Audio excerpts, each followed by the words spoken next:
이 시간 우리에게 주신 하나님의 말씀은 신약성경 마가복음 8장입니다.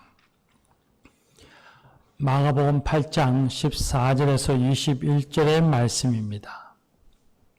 신약성경 67쪽에 있습니다.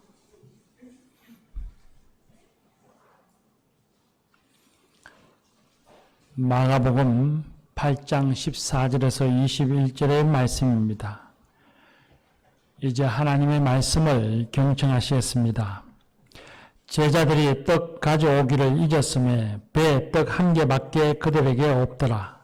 예수께서 경과하여 이르시되 삼가 바리새인들의 누룩과 헤롯의 누룩을 주의하라 하시니 제 아들이 서로 수군거리기를 이는 우리에게 떡이 없음이로다 하거늘 예수께서 아시고 이르시되 너희가 어찌 떡이 없음으로 수군거리느냐 아직도 알지 못하며 깨닫지 못하느냐 너희 마음이 둔하냐 너희가 눈이 있어도 보지 못하며 귀가 있어도 듣지 못하느냐 또 기억하지 못하느냐 내가 떡 5개를 5,000명에게 떼어줄 때에 조각 몇 바구니를 거두었느냐 이르되 12이니이다 또 7개를 4,000명에게 떼어줄 때에 조각 몇 광주를 거두었느냐 이르되 7이니이다 이러시되 아직도 깨닫지 못하느냐 하시니라. 아멘. 하나님께서 이 말씀으로 우리에게 은혜 주실 줄 믿습니다. 성경에 공감복음이라고 하는 마태복음, 마가복음, 누가복음이 기록되어진 연대가 학자들마다 조금씩 차이는 있지만 대체로 기원 후 AD 50년대 후반에서 60년대에 기록되어졌다고 알려져 있습니다. 예수님께서 33살 기원 후 33년경에 죽으셨으니까 예수님이 죽으시고 부활하신 후 20년이 지난 후에 성경의 말씀, 예수님의 행적과 그 가르침이 기록되어졌다라는 것을 알 수 있습니다. 그 당시에 성경이 기록되어질 당시에 예수님의 제자들, 사도들은 살아 있었고 그들이 교회의 지도자들이었습니다. 사도들이 예수님의 행적과 말씀을 가르쳤으니 당시에 그들의 권위는 대단했을 것입니다. 각 지역에 있는 교회 공동체들이 사도들이 와서 예수님의 행적과 예수님의 말씀을 자신들에게 가르쳐 주기를 아마 학수고대했을 것입니다. 그런 제자들이니 언제나 그 제자들을 높이고 그 제자들을 존귀하게 하고 좋은 것만 이야기하고 보여주어야 할 텐데 성경은 그렇지 않았습니다. 교회 지도자들, 사도들이 어리석고 무지함이 있다는 것을 성경은 말합니다. 교회 지도자인 사도들이 어리석고 무지하다고 하면 당시에 지도자였던 제자들도 좋아할 리가 없고 우리들 생각에는 교회에 덕이 되지 않을 것이니 오히려 무지함이 있다 할지라도 숨기려 할 텐데 성경은 그렇지 않습니다. 성경은 사도들의 어리석음과 무지함을 자주 우리들에게 나타내 보여줍니다. 그래서 성경은 더욱 진실하다고 생각합니다. 오늘 말씀에도 제자들의 어리석음이 그대로 나타나고 있습니다. 예수님이 떡 5개와 물고기 2마리로 7,000명의 사람을 먹인 이후에 제자들과 배를 타고 갈릴리 호수 건너편으로 건너가셨습니다. 제자들은 남은 떡을 가져오기를 잊어버리고 한 개만 가지고 왔습니다. 예수님께서 제자들에게 바리새인과 헤롯의 누룩을 주의하라, 조심하라고 가르쳤습니다.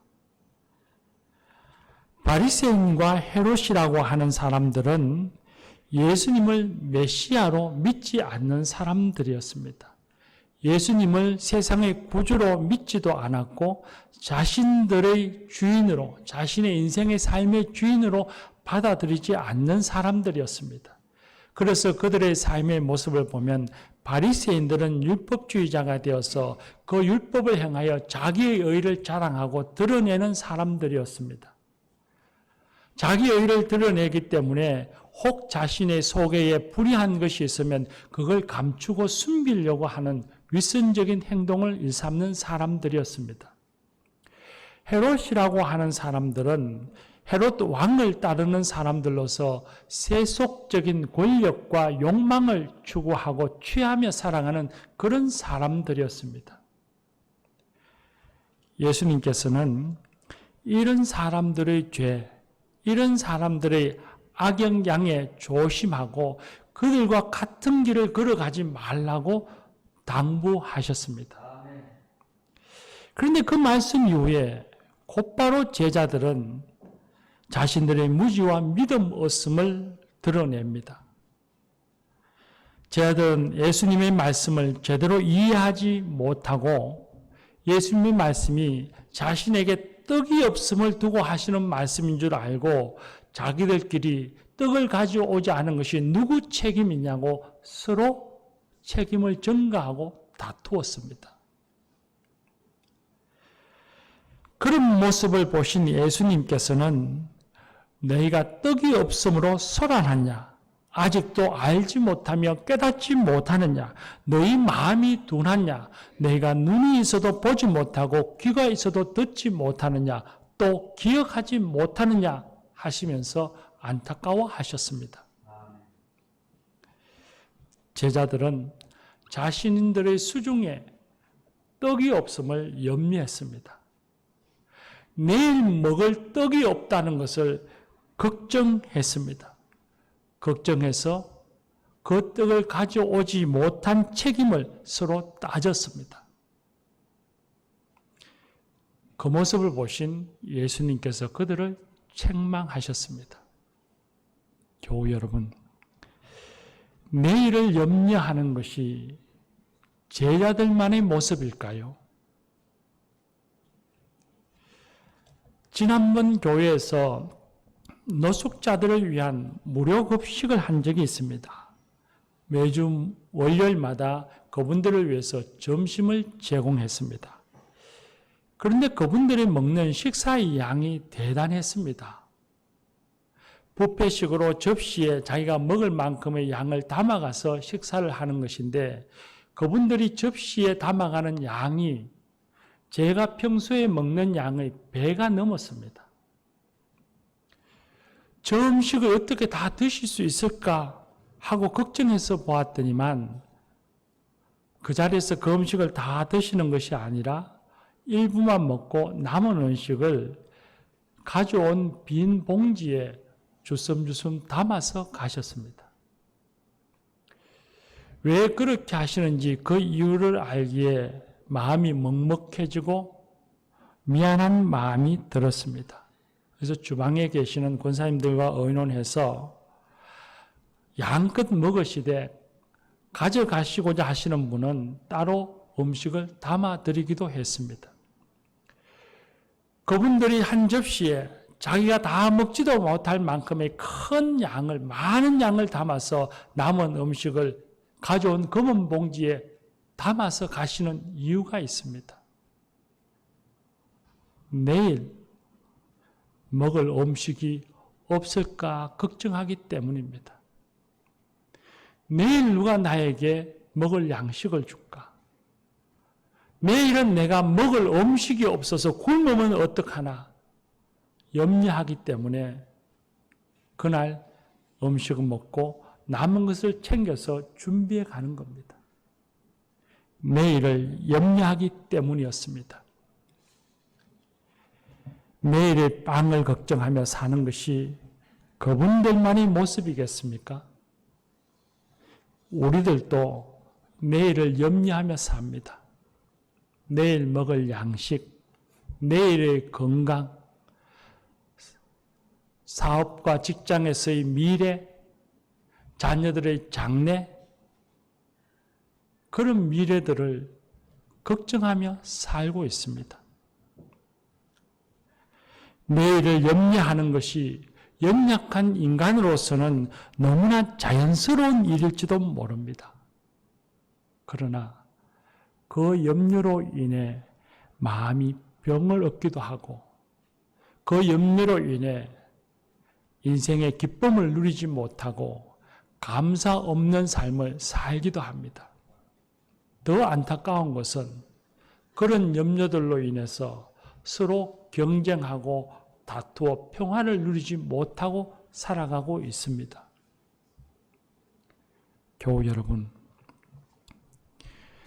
걱정과 염려에서 자유하며 살아갈 수는 없을까요?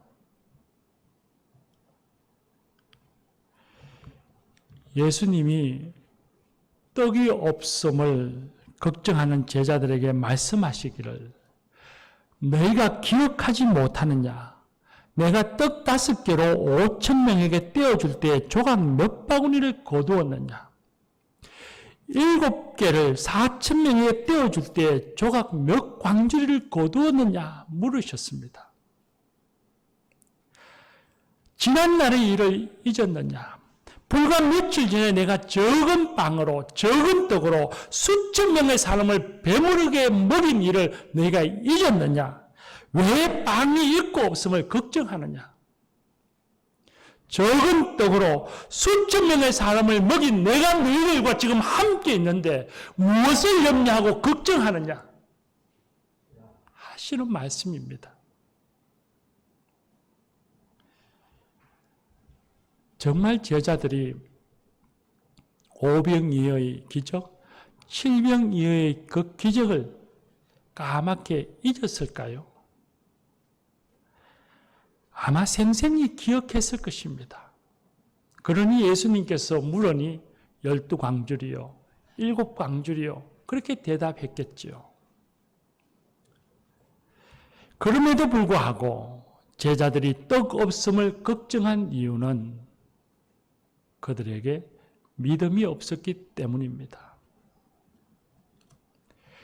매일 예수님께서 우리에게 먹을 빵을 주시지 않으리라고 하는 생각, 매일 예수님께서 우리에게 먹을 빵을 주시리라고 하는 그 믿음이 없었기 때문이었습니다. 예수님이 자신들의 생명의 주인이시며 자신들의 삶의 주인이시라고 하는 그 진리를, 그 사실을 보고서도 믿지 못했기 때문입니다. 그래서 마태복음 16장에 보면 오늘 우리가 읽은 동일한 말씀에서 예수님께서는 제자들의 근심을 아시고서는 제자들을 향해서 말씀하시기를 믿음이 적은 자들아 그렇게 꾸짖었습니다. 예수님 한 분이면 족한데 5병이요 7병이의 기적을 일으키신 예수님이 나와 함께 계시면 빵이 없다고 걱정할 필요가 없고 내일의 건강을 걱정할 필요가 없고 자녀의 장래를 걱정할 필요가 없고 내일의 일을 걱정할 필요가 없고 천국에 가지 못하면 어떠하나 걱정할 필요가 없는데 예수님 한 분이면 족한데 예수님이 나와 함께 계심에도 제자들은 예수님을 믿지 못했기 때문에 염려했던 것입니다. 예수님을 믿지 못했기에 그들은 서로 다투었습니다. 교우 여러분, 우리는 어떻습니까? 제자들처럼 놀라운 체험, 기적을 체험하지 못했기 때문에 믿음이 없고 염려하며 산다고 말씀하시겠습니까? 신앙에는 체험이 매우 중요합니다. 하나님이 도우신다고 하는 것을 경험하게 되면 하나님이 나와 함께 계신다는 것을 확신하게 되고 느끼게 되면 그보다 더 큰 기쁨이 없고 그런 체험을 통해 신앙은 자라가고 믿음은 더 굳건해집니다. 그러나 신앙의 체험이라고 하는 것이 어느 날 갑자기 하늘에서 하나님이 병천아라고 부르시는 것이 아닙니다. 어느 날 갑자기 하늘에서 하나님께서 우리를 불러 아무개야 라고 부르시는 것만이 기적이 아니라는 겁니다. 어느 날 갑자기 내 눈앞에서 기적이 일어나는 것만이 신앙의 체험이 아닙니다. 신앙의 체험은 일상에서 예수님의 임재와 도우심을 체험할 수 있습니다. 성경 말씀을 읽으면 성경에서 내게 들려주시는, 내게 말씀하시는 예수님의 음성을 들을 수 있습니다. 기도하면 내 입술의 기도를 들으시고 응답하시는 예수님을 만날 수 있습니다. 살아가다 힘들 때 힘든 일을 극복해 하시고, 눈물 흘릴 때 눈물을 닦아주시고, 지칠 때에 위로하시고 격려해 주시는 예수님을 만날 수 있습니다. 선한 결실, 선한 열매를 주시는 주님을 만날 수 있습니다. 그런 경험을 가져본 적이 없었다고요? 그런 느낌을 가져본 적이 없었다고요? 신앙의 체험은 믿음에서 비롯되어집니다. 믿음입니다. 믿음이 없으면, 믿음이 없이 내 인생을 바라보면, 내 삶을 바라보면 매일매일이 그저 우연히 일어나는 일들의 연속이고 운이 좋은 어느 날들입니다. 예수님을 믿지 않는 사람, 그런 사람들이 자기의 삶을 바라보고 평가하는 것은 그런 모습입니다. 그러나 신앙인들은 믿음의 마음과 눈으로 자기의 삶을 바라봅니다. 믿음의 마음과 눈으로 보면, 자신의 삶을 보면 모든 것이 주님의 은혜입니다. 모든 것이 주님의 기적입니다. 하루의 일과를 마치고 믿음의 마음과 눈으로 자신의 삶을 한번 돌아보십시오. 반추해 보면 모든 것이 주님의 은혜요, 그 모든 것이 기적이라는 것을 깨닫게 될 것입니다. 믿음으로 보면 자신이 누려왔던 모든 것, 자신이 지나왔던 모든 시간들, 자신이 겪어왔던 모든 순간순간이 우연한 일도 아니고 당연한 일도 아니고 주님의 은혜요, 주님이 함께 계셨기 때문에 이루어졌고 여기까지 왔다고 하는 사실을 깨닫게 될 것입니다. 바로 그 믿음의 마음과 눈으로 내일을 바라보십시오. 거기에 예수님이 계십니다. 바로 그런 믿음의 마음과 눈으로 내일을 바라보면 그곳에 예수님이 웃고 계십니다. 예수님이 어떤 분이십니까? 우리를 위하여서 하늘 영광 보좌를 버리고 이 땅에 인간의 몸을 입고 오셨고, 우리를 죄를 사하여 주시기 위해서, 우리에게 생명 주시기 위해서 친히 십자가의 고난과 죽음을 지고 가신 사랑의 예수님이십니다. 우리를 사랑하기를 한량없고 지극히 사랑하시는 분이십니다. 또한 그 주님께서는 죄와 죽음의 권세에 갇혀 있지 아니하고 그 권세를 이기고 부활하신 권능의 주님이십니다. 그 사랑과 권능의 예수님께서 언제나 우리와 함께 하시겠다고 약속하셨습니다. 우리를 도우시며 인도하시겠다고 약속하셨습니다. 그 변치 않는 약속이 우리의 미래에 있습니다. 우리의 내일에 있습니다. 그러므로 어제 일상에서 나를 도우신 예수님께서 그 사랑과 권능으로 내일 나를 도우시고 인도하신다고 하는 그 진리를 믿으시기를 바랍니다. 그 진리를, 그 사실을 믿음으로 보면 염려와 걱정에 휘둘리지 않습니다. 염려와 걱정을 이겨내고 평안과 감사의 삶을 살아갈 수 있을 것입니다. 그럼에도 불구하고, 믿음으로 살아감에도 불구하고 염려와 걱정이 엄습해올 때에 그 염려와 걱정이 내 마음을 사로잡고 내 삶을 사로잡고자 할 때에 기도하십시오. 기도해야 합니다. 빌립보서 4장 6절 말씀에 주님께서 말씀하시기를 염려하지 말고 기도와 간구로 너희 구할 것을 감사함으로 하나님께 아뢰어라 말씀하셨습니다. 염려와 걱정이 생기면 그 구할 것을 자기 마음에 품지 말고 하나님께 나아가서 하나님께 아뢰어라, 기도하라고 말씀하십니다. 하나님께 맡기라고 말씀하십니다.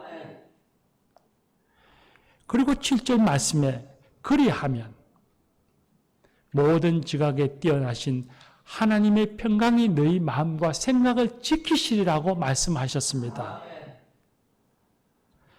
기도하면 하나님이 우리의 마음과 생각을 지키사 평안케 하신다는 말씀입니다. 기도하면 마음과 생각만 평안케 하시는 것이 아닙니다. 그 염려와 걱정이 바뀌어 기쁨이 되어지게 해주십니다. 형통케 해주십니다. 지난 주간에 노예 임원 수련회가 있었습니다. 제가 원래 임원이라 그 수련회에 참석했습니다. 일정도 길었고 많은 계획이 있었지만 코로나로 다 취소하고 경주에서 1박 2일로 당일이라고 해도 했을 것입니다. 잠만 잤으니까 간단하게 수련회를 했습니다. 그곳에서 지인을 만났습니다. 교회를 모교를 떠나왔고 지역을 떠나왔고 오랜만에 지인을 만났습니다. 그분이 저에게 옛 동료들의 이런저런 이야기를 들려주었습니다. 자신이 며칠 전에 이제는 장로님이 된 모 장로님을 만났는데 사람이 바뀌었다는 겁니다. 목사님, 그분이 그럴 분이 아닌데 말만 하면 은혜입니다. 그러기에 제가 웃으면서 무슨 일이 있었나 보죠 했더니만 그분이 전해주는 말은 그 장로님이 건설업을 하는데 예전엔 그렇지 않았는데 공사 수주를 앞에 두고 걱정이 될 때마다 늘 기도하였는데 기도하면 그 일이 이루어지는 것을 경험했다는 겁니다. 기도하니 하나님이 응답해 주시고 이루어 주시니 감사가 넘치고 입에 은혜가 떠나지 않는다는 것입니다. 걱정이 생길 때마다 예수님을 믿고서 예수님께 기도하십시다. 주님께 맡기십시다. 투수가 포수에게 공을 던지듯이 우리의 염려와 걱정을 주님께 맡기고 던지십시다. 내가 그 염려를 품고 있는다 해서 그 염려가 해결되어지지 않습니다. 주님께 맡기면 주님께서 우리를 인도하시고 선한 결과를 주실 것입니다. 예수님의 놀라운 은혜를 경험하게 될 것입니다. 신앙의 체험은 믿으면 믿을수록 맡기면 맡길수록 더 큰 은혜를 체험하게 됩니다. 교우 여러분, 세상이 발전하고 다양해지면서 걱정이 사라지는 것이 아니라 점점 더 많아진다, 그런 생각을 갖게 합니다. 특히 이 코로나 시국에 걱정과 염려가 많아지는 때입니다. 이런 때에 예수님이면 족합니다. 예수님이 나와 함께 계시면 그것이면 됩니다. 고백하고 그 믿음으로 살아가는 성도들이 되십시다. 한 가지만 더 말씀을 나누고자 합니다. 이제 우리의 삶을 바라볼 때에 우리의 삶이 우연도 아니고 당연한 것도 아니고 오직 주님의 은혜로 내 삶이 이루어져 간다고 하는 것을 믿는다면, 이제는 내 믿음을 바라보는 눈이 바뀌어졌다면 세상을 살아가는 삶의 방식과 관심사도 좀 달라져야 하지 않겠습니까? 예수님이 우리의 미래를 책임져 주시는 이유가 우리가 우리 앞에 놓인 일들만을 염려해서 거기에 매여 있으라고 하신 것이 아니라 이제는 거기에서 벗어나서 다른 것에 관심을 가지고 지난 것과는 다른 방식으로 삶을 살아가라고 우리에게 주시는 은혜이고 당부라고 생각합니다. 그렇다면 오늘 성경에서 예수님이 제자들에게 말씀하신 것처럼 바리새인이나 헤롯 같은 삶을 살아서는 안 됩니다. 자기 의를 자랑하며 위선적인 삶을 살거나 세상의 권력과 욕망에 취하여 애쓰며 노력하는 삶이 아니라 하나님의 나라와 의를 생각하고 그 일을 추구하며 살아가는 성도가 되어야 합니다. 오늘 우리가 살아가는 현실을 바라보면 여전히 죄와 어둠의 권세에 짓눌려 살아가고 신음하며 염려하고 살아가는 사람들이 많습니다. 그런 사람들에게 관심을 가지고 할 수만 있다면 내 마음과 내 물질로서 사랑을 베풀고, 그리고 이 세상을 돌아보면 아직도 예수님을 알지 못하는 사람이 있고 구원의 소식을 듣지 못하는 사람들이 있는데 그들에게 예수님을 전하고 복음을 전하고, 나는 가지 못하지만 나를 대신해서 저 멀리 외국에 나가 있는 선교사들, 자기 글로서 성경을 읽지 못하는 사람들에게 성경을 만들어주기 위해서 애쓰는 사람들, 그런 사람들, 그런 선한 일을 하는 사람들과 연대하기도 하고 협력하기도 하며 그렇게 살아가십시다. 그렇게 사랑하며 살아가라고 예수님께서 우리의 염려도 책임져 주시고 우리의 질고도 책임져 주시며 우리에게 자유를 주신 것 아니겠습니까? 사랑하는 교우 여러분, 예수님이 내게 계시는데 무엇을 염려하고 걱정해서 내 영혼을 병들게 하고 내 삶을 쪼그라들게 합니까? 이제는 당당하게 더 넓은 세상, 하나님이 만들어 가실 그 세상을 바라보며 살아가는 저와 여러분이 되십시다. 기도합시다.